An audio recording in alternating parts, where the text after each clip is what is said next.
প্ৰথম কথা যিটো নৰেন্দ্ৰ মোদী ডাঙৰীয়াই যিটো কথা ক'লে যে মহাত্মা গান্ধীৰ বিষয়ে ক'লে যে তেতিয়া জানা হৈছে যেতিয়া তেওঁৰ নামৰ ফিল্মখন ওলাইছে বা তেওঁৰ ষ্টৰীটো আহিছে তেতিয়াহে জানা হৈছে বুলি তেওঁ কৈছে। কিন্তু তেওঁ এইখিনি কথা গমেই নাপালে যে তেওঁ নাজানে যে সৰুতে স্কুলত আমি পঢ়ি আহিছিলোঁ মহাত্মা গান্ধীৰ বিষয়ে। তেওঁ MS ধোনীৰ যিটো কাহিনী আছিলে চিনেমা যেনেকুৱা MS ধোনীৰ ওলালে তেওঁ সেইটোৰ ওপৰত কাল্পনিক এটা কথা কৈ দিলে। MS ধোনীটো হয়তো ওলাইছে, মানুহে MS ধোনীৰ বিষয়ে তেতিয়া গম পাইছে, কিন্তু মহাত্মা গান্ধীৰ কথা অকল সৰু বাচ্চা বুলি নহয়, গোটেই ভাৰতবৰ্ষ বুলি নহয়, গোটেই ৱৰ্ল্ডে জানে। গতিকে তেওঁ এনেকুৱা কথা কোৱাটো কোনো যোগ্য নহয়, কাৰণ তেওঁ মহাত্মা গান্ধীৰ বিষয়ে তেওঁ নিজে হয়তো নাজানে।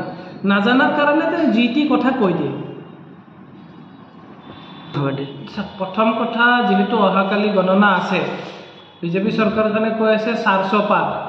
গতিকে 400 পাৰ তেওঁলোকে আগত কি হিচাপে কয়, তেওঁলোকে গম পায় নেকি যে EVM-ত কি হৈছে কি হোৱা নাই? সময়ত নিশ্চয় গম পোৱা যাব যে কোনে কিমান পায়।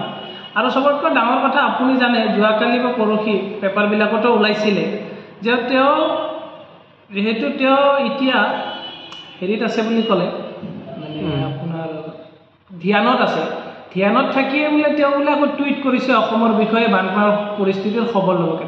ধ্যানত থকা মানুহ কেতিয়াবা টুইট কৰে নেকি? এনেই যেতিয়া আহে তেওঁ যি মুখত আহে কৈ দিয়ে, সকলোৱে জানে। গতিকে তেওঁৰ কথা আমি গুৰুত্ব নিদিওঁ। গতিকে অহাকালি ৰিজাল্ট আহিব আৰু আমি অসম তৃণমূল কংগ্ৰেছৰ পৰা আশাবাদী যে আমাৰ ৰিজাল্ট ভাইহঁততকৈ ভাল হ'ব।